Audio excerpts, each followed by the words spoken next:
What I'm about to convey to you, I've had on my mind for 25 years. Some of you are familiar with what I'm going to say, but 25 years ago, I got into the book of Enoch. And I found some things there that greatly disturbed my spirit. I want to talk about those things with a variety of scriptures through the Old and New Testament and the Apocrypha that are appropriate for understanding the ancient cosmic covenant. In a way, this is one of the bases of what we are standing for. That is, we hope to reveal the elect of Yahweh for the purpose of the amelioration of the earth and all creation. So, this is the ancient cosmic covenant revealed. This particular version is not like I have online, but I want, while you're sitting in your boredom, you to think about the concepts that I'm bringing forth and bring to me an answer to the question, if so, what are we to do about it? We start with Genesis chapter 1, 27, 28. Elohim said to them, be fruitful and multiply and replenish the earth and subdue it, and have dominion over the fish of the sea and over the fowl of the air and over every living thing that moveth upon the earth. Once upon a time, back in those days, I spotted what I thought was a wolverine on the property I was living at. And I thought, how could a wolverine be here? I called the conservation officer about it. They were not indigenous to where I lived. The officer told me that if indeed it was a wolverine, I should consider it my natural resource, just like the fish in the pond or the sponge mushrooms or the turtles or any other creature on that land. If it's a wolverine, then its skin's worth something if you kill it. It's your natural resource as long as it's on your land, he said. You can do with whatever you want with it. Yes, whatever you want. Well, I thought, had not the earth and the creations on the earth been given to humankind for man's use to be subdued, dominated, even exploited? I then began to struggle with the concept of human domination of the planet, especially in the light of then current and still current confrontations with global ecological crises of vast proportions. Then I sat down with the book of Enoch and began to translate from the Ge'ez language. And here's what I saw.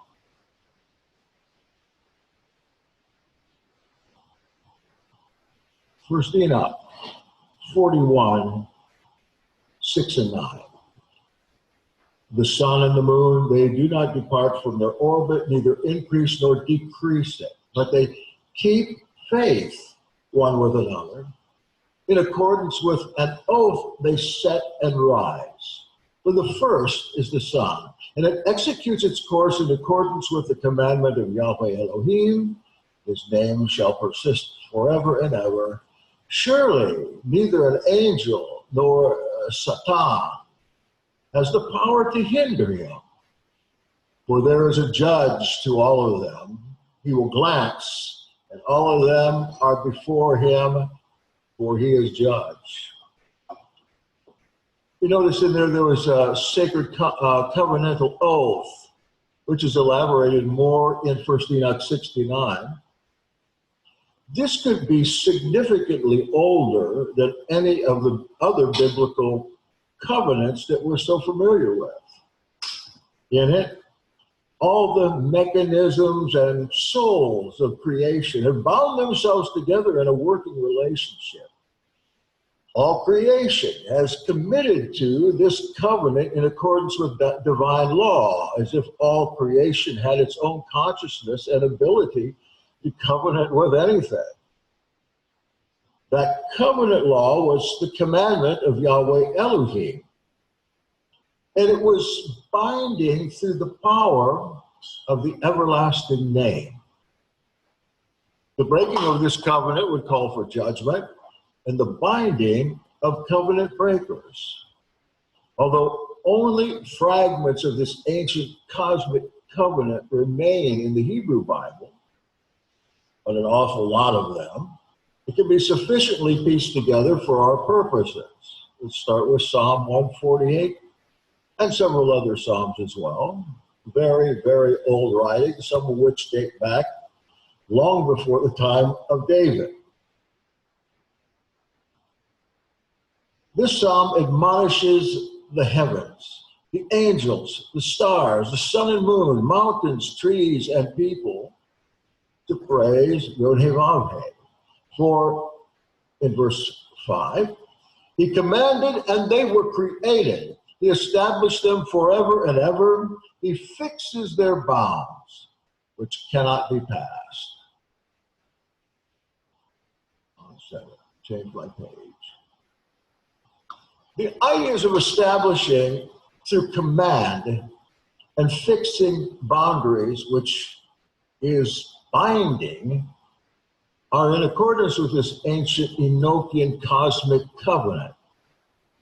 Then in reviewing Genesis 1 and 2 in the creation stories, one finds no trace of a universal covenant or oath until the covenant with Adam and Eve in chapter 2 of Genesis. But the writer of the most ancient of the biblical books, that is Job, according to some reckonings, such covenantal theology is taken for granted. For instance, Job 38, 8 and following. Who shut in the sea with doors when it burst out from the womb? When I made the clouds its garment, and thick darkness its swaddling band, and prescribed bounds for it, and set bars and doors. Binding.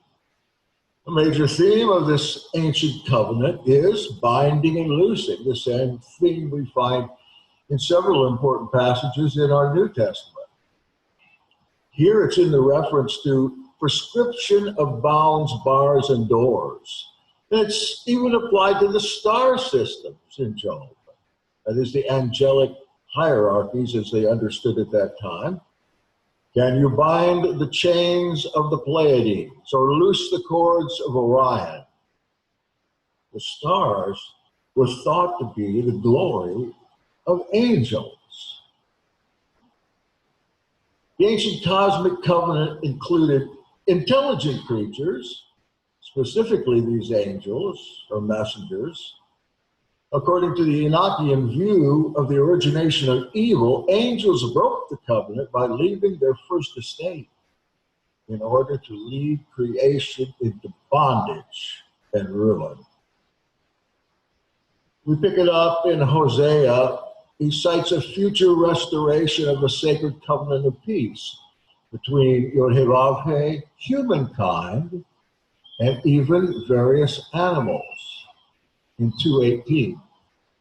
I'll make for you a covenant on that day with the wild animals, the birds of the air, and the creeping things of the ground, and I will abolish the bow, the sword, and war from the land, and I will make you lie down in safety.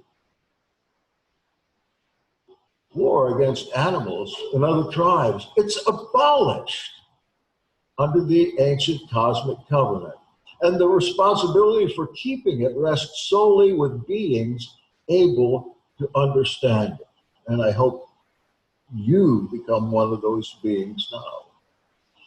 Enoch, he goes into great detail about the insatiable carnal appetites of the rebellious angels. When humanity can no longer feed them, the angels resorted to eating their slaves. They even resorted to eating each other. According to this fragment of the ancient cosmic covenant, animals will be safe from the teeth of humans in the same way humans will be safe from the consuming lust and hunger of angels. Moving on to Ezekiel. Ezekiel speaks for Elohim concerning peace in this prophecy. Ezekiel 34:25. I will make with them a covenant of peace and banish wild animals from the land so that they may live in the wild and sleep in the woods securely. This covenant will be established through a kingly personage, my slave David. Who is my slave today? Who is this David today? If you are in covenant with Yahweh, you are my slave David. First Isaiah text, it promises that Elohim will restore this ancient cosmic covenant through an anointed one. And once again, bring complete harmony and peace and safety in such measure that the nursing child shall play over the hole of an asp, and the weaned child shall put his hand on the adder's den. Failure to care for creation, to fulfill this covenant with the Creator, thus breaking the ancient and everlasting cosmic covenant, meant very stern judgment for the kings of the earth, better read rulers, and the angelic host, and landlords get their due as well in Isaiah 24:6. The earth lies polluted in its inhabitants, for they have transgressed laws, violated the statutes, broken the everlasting covenant. Therefore, a curse devours the earth, and its inhabitants suffer its guilt. Therefore, the inhabitants of the earth dwindle, and a few are left. On that day, Yahweh will punish the host of the skies in the skies, and on earth the kings of the earth. They will be gathered together like prisoners in a pit. They will be shut up in a prison, and after many days they will be punished. In a pit sounds familiar. In an abyss. No, not all, unlike these fallen angels who were pitted in ancient times, were prophesied to burst out in modern times. Modern. The description of ecological disaster seems incredibly modern. At least that's what we hear. Like the rebellious angels of first Enoch, the covenant breakers who are responsible for fouling the earth will be assembled for incarceration in an abyss, where they will await punishment on that great day. In the Greek scriptures, the most telling and pregnant reference to an ancient cosmic covenant is found in Romans 8:19 through 23, a passage that is often recited but seldom understood. I heard it recited at a table here last night. For the creation waits with eager longing for the revelation of the children of Elohim. For the creation was subject to futility, not of its own, but by the will of the one who subjected it, in hope that the creation itself will be set free from the bondage to decay and will obtain the freedom of the glory of the children of Elohim.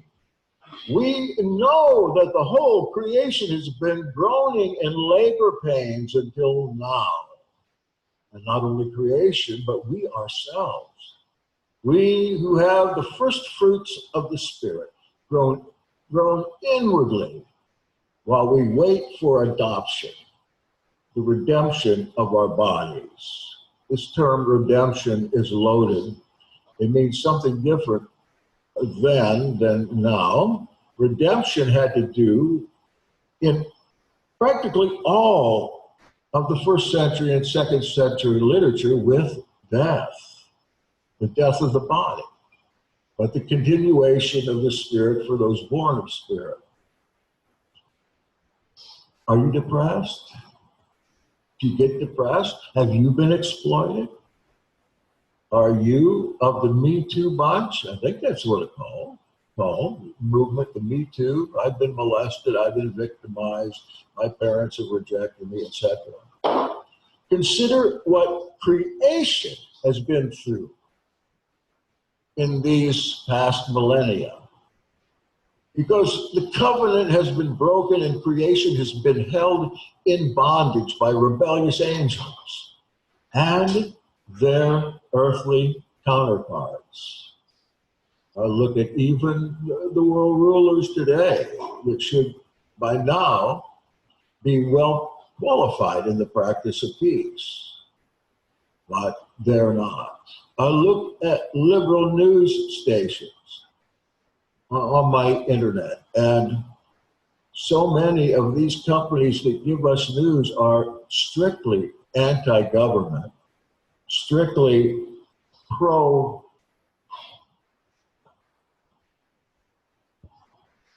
trying to think of the word.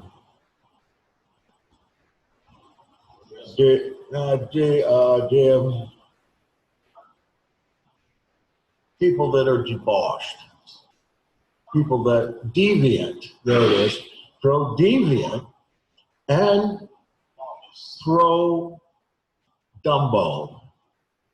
as the bishop often likes to say. Pain, creation, awaits this revelation, this revealing of the spiritual children of Elohim to judge these covenant breakers and set things aright. There's no explanation for such imagery in the Old Testament theology, although it's right at home within the ancient cosmic covenant theology of First Enoch. What an engaging book that is. No wonder they needed to get that out. Speaking of the rabbinicals, getting that book out of sight. First Enoch 9, 1 through 3. Michael and Gabriel observed carefully from the sky, and they saw much blood being shed on the earth, and all the oppression being wrought upon the earth by these rebellious angels. And they said to one another, the earth from her empty foundation has brought the cry of their voice unto the gates of heaven. The souls of people are putting their case before you, pleading, bring our judgment before the Most High. Creation has been subjected to futility by angelic powers, and all creation groans in vengeance against them and for freedom, and those who hold to the covenant groan for the redemption and transformation. Oh, sovereign, set apart, the Amen, how long before you will judge and avenge our blood on those who dwell in the land? First Enoch is a veritable reference book for the cosmic theology of the revelation that we discuss so often these days. The theme of Revelation is judgment and recreation. All creation personified by the four living creatures, I think that's in chapter 4, within the heavenly throne room. They conspire with the one on the throne to punish the wicked who have broken the ancient cosmic covenant, persecuted the elect of Elohim, and destroyed the earth. Ultimately, though, creation is restored to its pristine condition. For John saw a new heaven and a new earth, for the first heaven and the first earth had passed away, and the sea was no more. The means of enforcing and maintaining this ancient cosmic covenant is, surprisingly enough, the everlasting name of Yahweh Elohim. At least that's what it says. How can that name be used? By us, if we're on board with this, to destroy that which is evil. But that name also belongs to one called the Son of Man. Proverbs 30. You're all familiar with Even before the creation of the sun and moon, the Son of Man was given a name in the presence of Yahweh Elohim,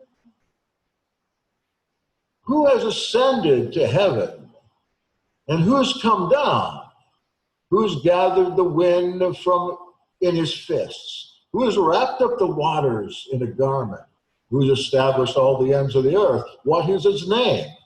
And what is his son's name? Surely you know. The scriptures, they're replete with this covenant. Yet, to my knowledge, it's never been seen as a whole before. It had to be dug out. And that job has been mine, to dig it out. But the question is, what to do with it? It was concealed. And in our day, it has been uncovered. But how do we deal with it? Honestly, that's one of the things I'm trying to find out. I'm going to apply for a grant next April. There's an offer for several $1,000s in order to bring a concept up that would help religious people to become united. And I think this might be a topic that might give us the opportunity and the funding to do just that over a 3-year course of time. By this name, the covenant, thus all creation is bound together. Likewise, by the power of this name, covenant breakers and wicked people, accomplices, are punished and bound. What do we suppose is the power of his name?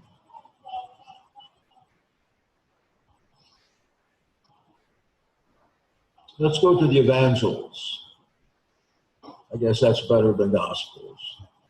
The power of the name Yahshua, Yahweh, whom the foresaid writers identified with this Son of Man, is used to judge evil.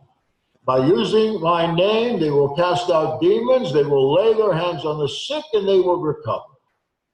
Even Paul agrees with this in another passage I heard discussed last night or the night before, Philippians 2, 9 through 11. Therefore, Elohim also highly exalted him and gave him the name that is above every name, so at the name of Yeshua every knee should bend, in heaven and on earth and under the earth, and every tongue should confess that Yahshua, Messiah, is Master, to the glory of Elohim the Father. That is a literal translation and much better than what you have in your Bible. What you have in your Bible is quite Trinitarian.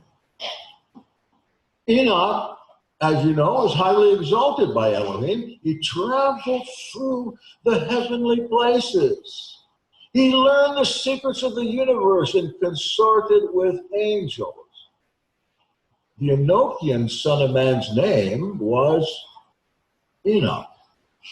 But now, according to Paul, Yahshua has been exalted, and his name has become the most powerful in all of creation. And the day will come when Yahshua will be so acknowledged, says the scripture. From this scriptural reconstruction that I've just given you, we can distill some following features of the ancient cosmic covenant. It has the quality of an oath or a vow. It's in accordance with the law of Yahweh Elohim. It includes all creation, not just humanity. It includes the heavenly bodies, angelic hosts, humankind, animals, and all nature, rocks and stones. In it, all things are bound together in boundaries of cosmic harmony through the name of the Son of Man, a human figure who's been promoted to the status of cosmic ruler. The covenant was broken initially by rebellious angels who were and yet are falling and being banished. The earth was purged with a flood, and this cosmic covenant was mainly lost. to be restored in part through supernatural revelation.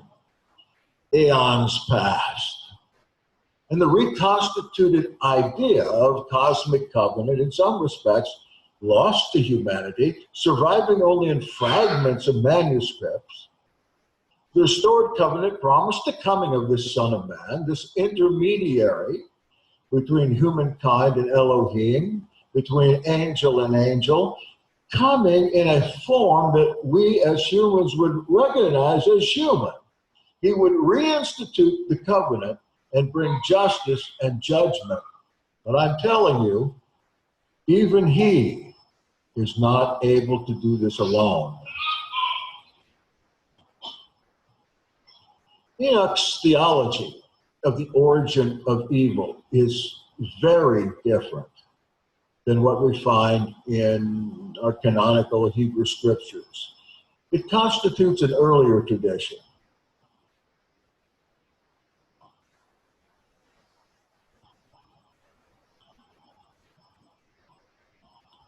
Yet Genesis alludes to another origin of evil in 6:1 through 8.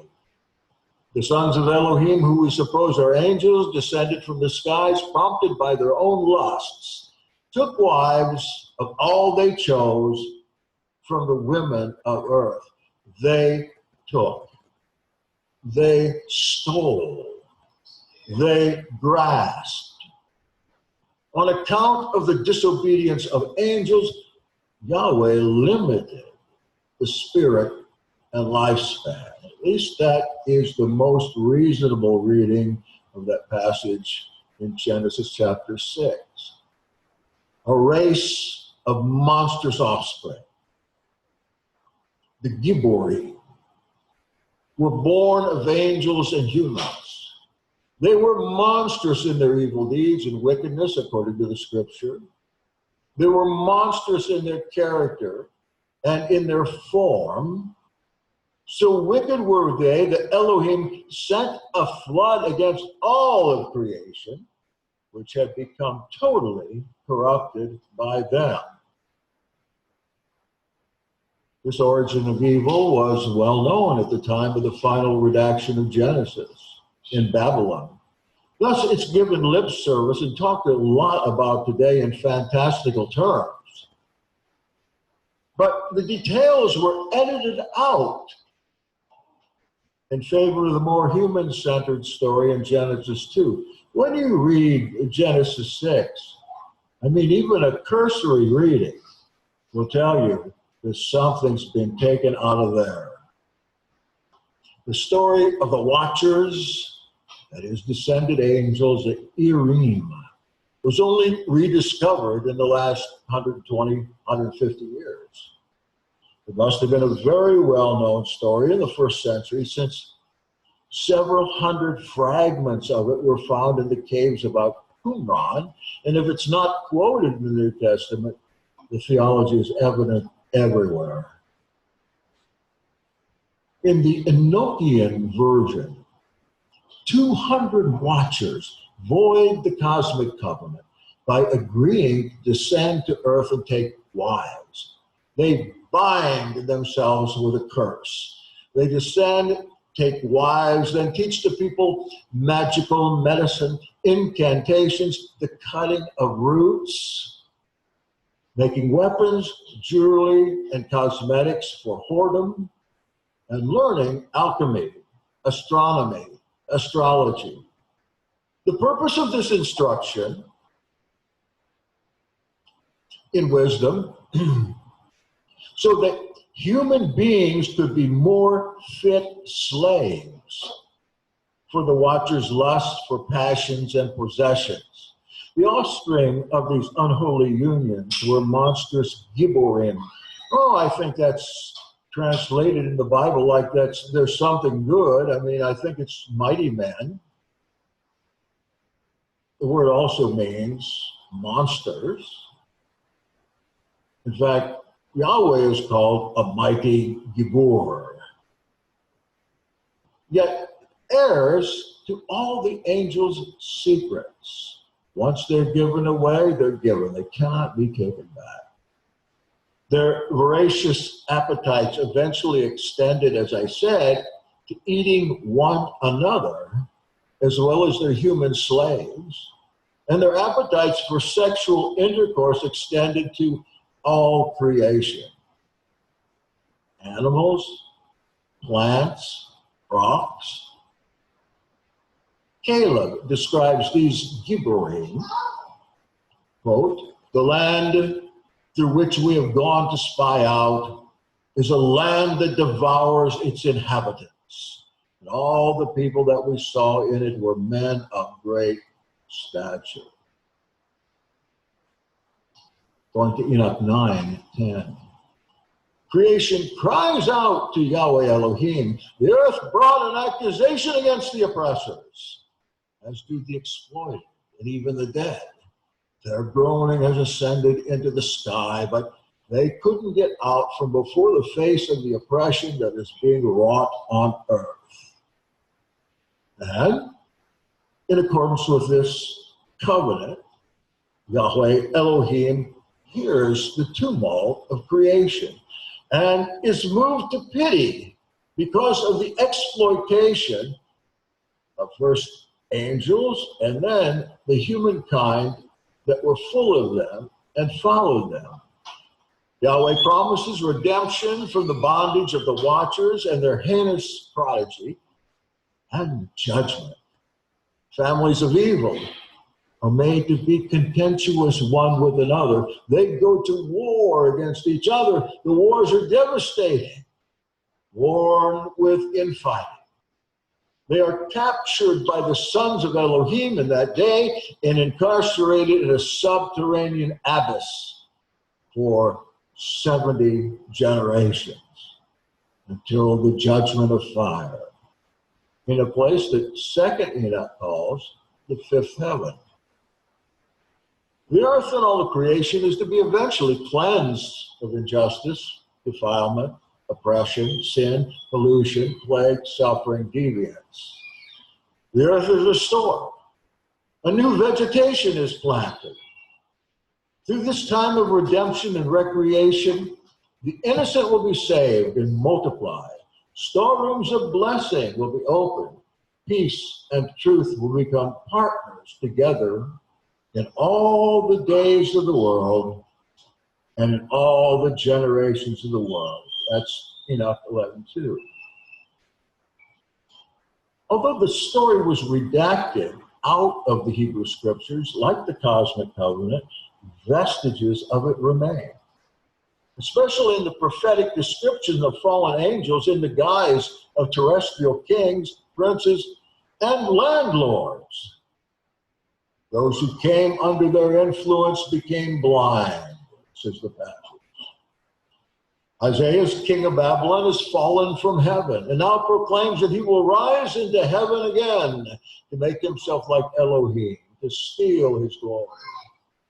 Ezekiel's prince of Tyre was perfect and full of wisdom, yet iniquity was found within him. In the abundance of your trade, you were filled with violence, and you corrupted your wisdom for the sake of your splendor. Ezekiel 18:17. Daniel's angels struggle with the prince of Persia and anticipate struggling with the prince of Greece in Daniel 10. The expectation of sectarian Jews, not much different than us. During the intertestamental period, that's 400 years when God was silent, was that the cosmic covenant must soon be reestablished through actual armed conflict of the righteous against the forces of evil princes personified in the name Kittim. The War Scroll, 1QM, 4QM, that's a warfare manual to instruct the sons of light against the sons of darkness in actual physical battle. The manual includes weaponry and tactics to be used in the imminent battle. Even the names of the good angels were to be painted on the shields of the Son of Light. In the Greek scriptures, Yahshua casting out legions of demons, the illegitimate offspring of fallen angels, Yahshua sees Satan fall from heaven. The Olivet Discourse talks about the powers of the heavens being shaken. The parable of the sheep and goats may be a direct reference to the Enochian judgment of fire. The sheep and the goats, you might see, are nations or ethnoi, which I would translate tribes. The tribes fighting among themselves. Isn't this the way Yahweh settles about every dispute?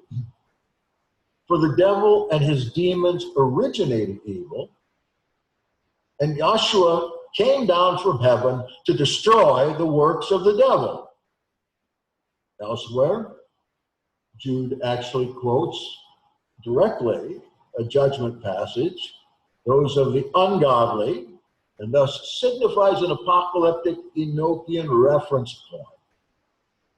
Paul frequently refers to the elect humans as the sons of Elohim, and informs the reader in Romans 8 that creation is waiting the revelation of the sons of Elohim to restore the earth as in promise in 1 Enoch similitudes section. The writer of Hebrews attests to the elect of humanity having become like angels, with Yahshua as the mediator of a new cosmic covenant, one in which no vestige of former evil can be involved. That book of Hebrews is quite mysterious. But if you read it alongside a text from Qumran, 11Q13, the second coming of Melchizedek, you'll find that Hebrews may be the most Essene document in the whole corpus. The two have incredible parallels. Obviously, the writer there was trying to convince the Essenes that Melchizedek, whom they were looking for, had come.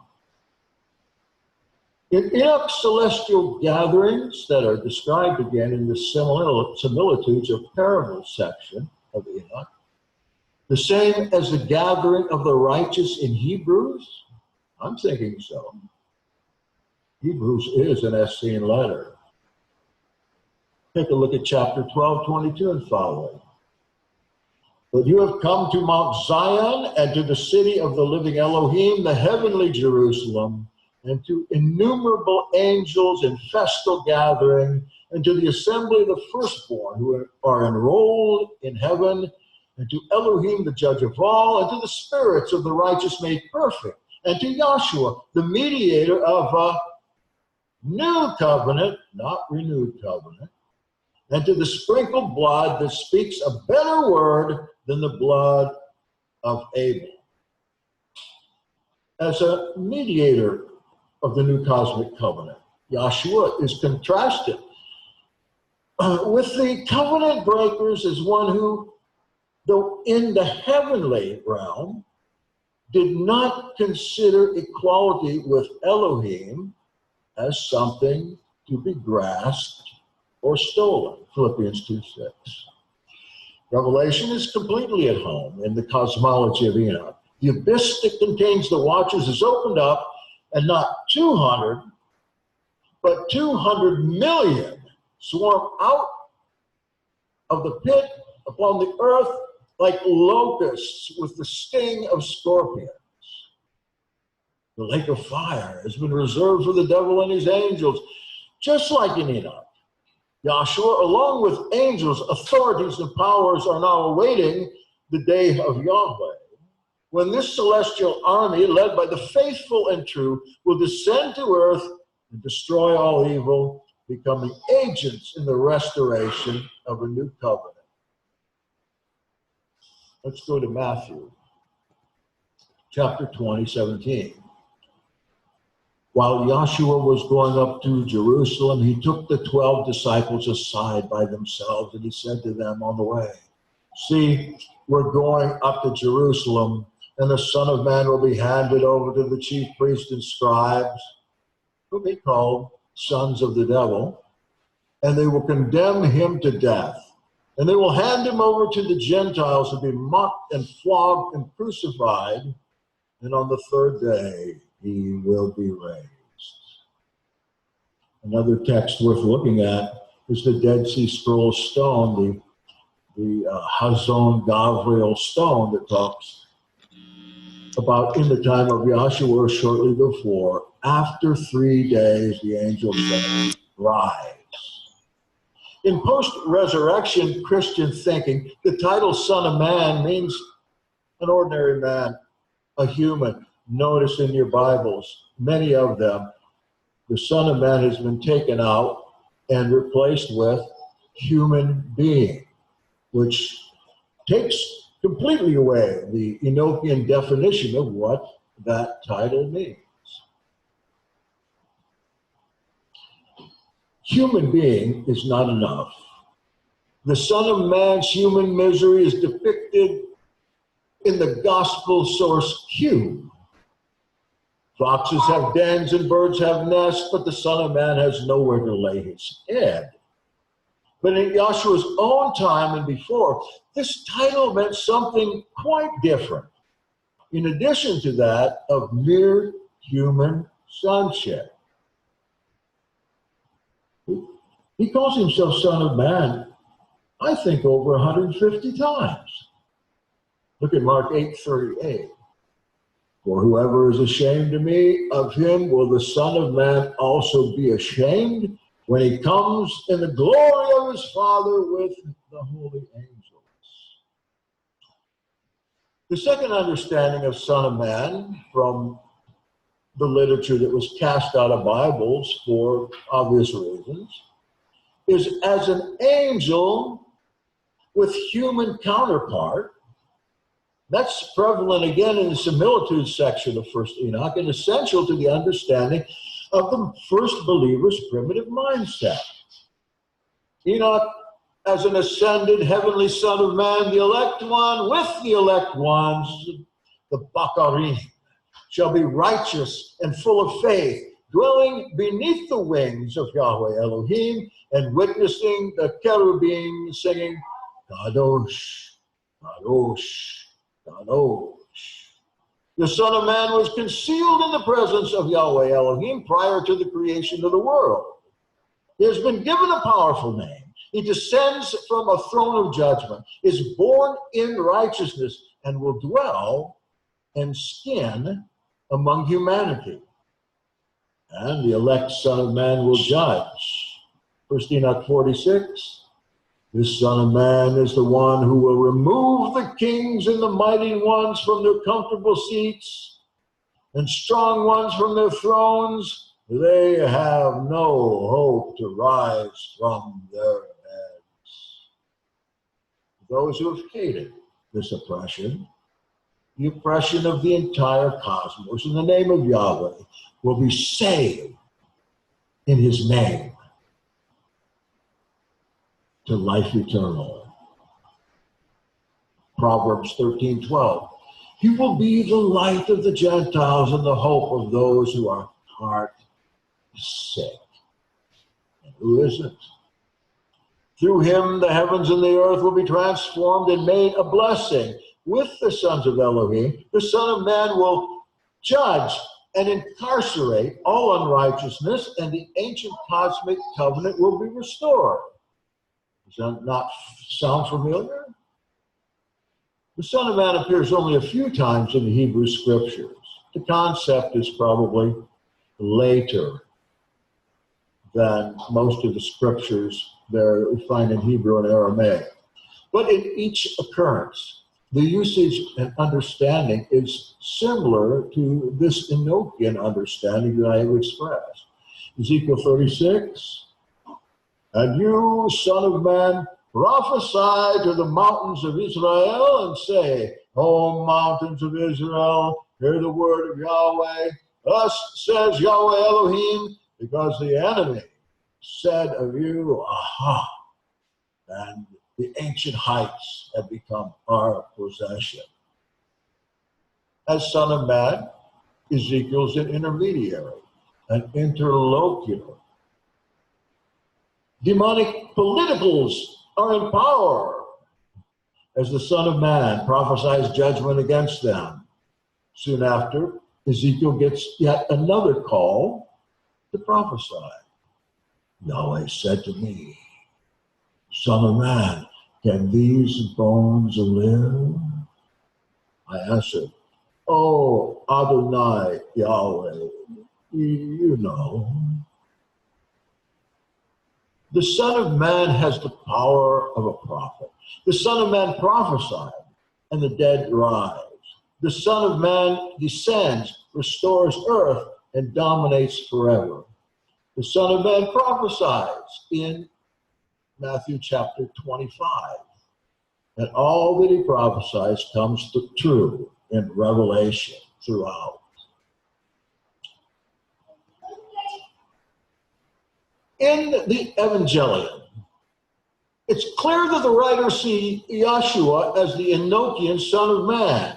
The Son of Man has power to forgive sins and heal the sick. He's master of the Shabbat. He's rejected and suffers and dies at the hands of political, religious leaders, then rises from the dead. He returns with angels. The Son of Man is transfigured into the form of an angel. He's an intermediary between Elohim and humankind, just as Enoch was before. He comes in clouds with power and glory. The Son of Man sits at the right hand of power, yet differentiates himself from Elohim. The heathen centurion hails him a son of power, yet a son of Elohim, a son of God. Finally, and most importantly, Yahshua tells his disciples that all these things that he's able to be as the Son of Man are already written down somewhere. Where else but in First Enoch, that parallels the gospel understanding of the Son of Man so closely, or should I say, the gospel parodies or repeats the Enochian prescription for the judgment of unrighteousness. Did Yahshua himself believe that he had originated in heavenly reaches? Did he actually think that he humbled himself to take the form of humanity so as to give his life a ransom for all? Did he truly accept the notion that he would sit on his glorious throne in another world, then return with the elect to judge unrighteous angels, demonic monsters, and the ungodly? Did he anticipate catalyzing an entirely new creation, restoring the ancient cosmic covenant, ruling for eternity in a new heaven and new earth? Did Yahshua recognize himself as the angelic Son of Man of Enoch and spoken of by the prophets? The best answer scholarship and common sense has to offer is yes, he did. But what does our Master Yahshua's self-understanding have to do with our contemporary concept of Yahad, or togetherness? Although some vestiges of a first century believer's outlook remain, those today who have the mind of Messiah often have no recourse in organized religion but sectarianism, known today primarily as cultism. Are you in a cult? Yes, you are. Is Christianity a cult? Yes, it is. We need to really go back to the definition of cult to see what that means. It doesn't have bad connotations, only what Christians have given it in order to be pejorative against folk like us. Just as the priests held captive in Babylon censored the Enochian origin of evil in their Talmud, modern-day scribes and Sadducees, held captive by tradition, materialism, power, censure the spiritual world. But What if believers begin again to see the Son of Man or cosmic Messiah as the link between two creations, two present realities, two dimensions, existing in both 3 and 4 dimensions? Well, Christian doctrine has really put the kibosh on that since the time of the Ecumenical Council of Laodicea at the end of the 4th century. They've got the power now as they took it then. But what if, say, old line church people really begin to see themselves as the elect of Elohim, recreated in the image of Messiah, and suppose they gave up sports? And suppose they gave up television or running after stars. I look at the news about these stars. The news are all about actors and celebrities. I don't know who any of them are. I'm glad I don't know who any of them are because most of them are disgusting. What if evil were unmasked in our world by teachers of righteousness that had the power of at least stepping forth out of the mediocre and voicing their opinion? They're afraid. But what if believers begin to wrestle with principalities, powers, evil rulers of this dark age, archons? Hey, that would take a miracle. Obviously, I'm coming down now. It seems to me that the theology we need for transformation in society is already here and is understood in great measure by the unlearned but unled. Much of the unlearned won't be led. They want to be leaders. They want to be one-man shows with followings. Can't get unity from any of them.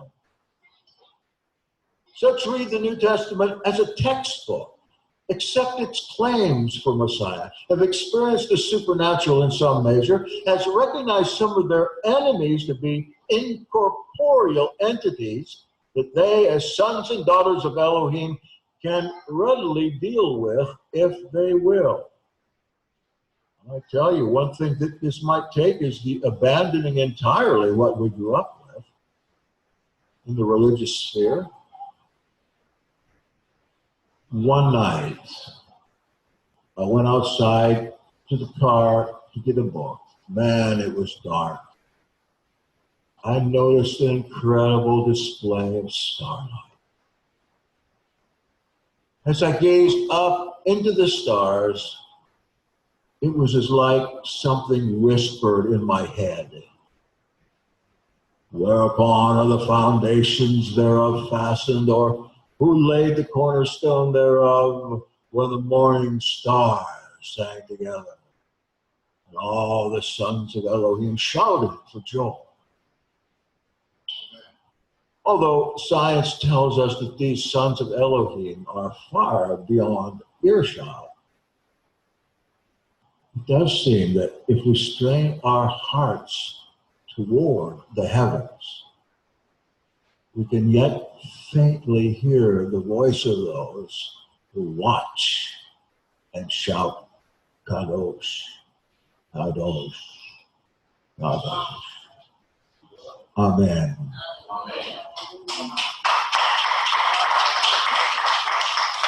Praise God. Thank you, Father.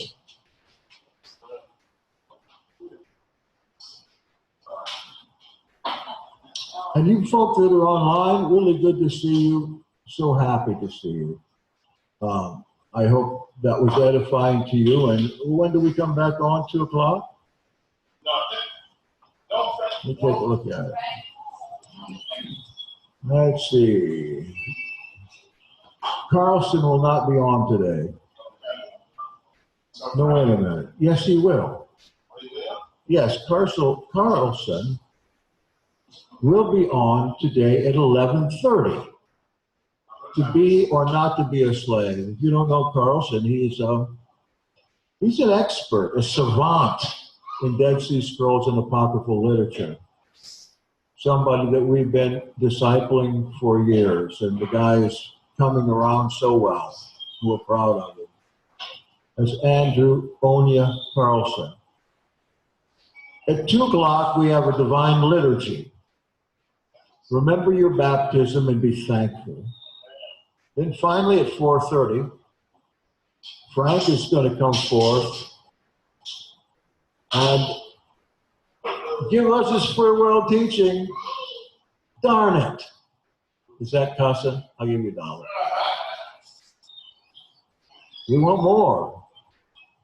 Didn't want to overwork you. I thought we're going to get him on twice a day the whole time.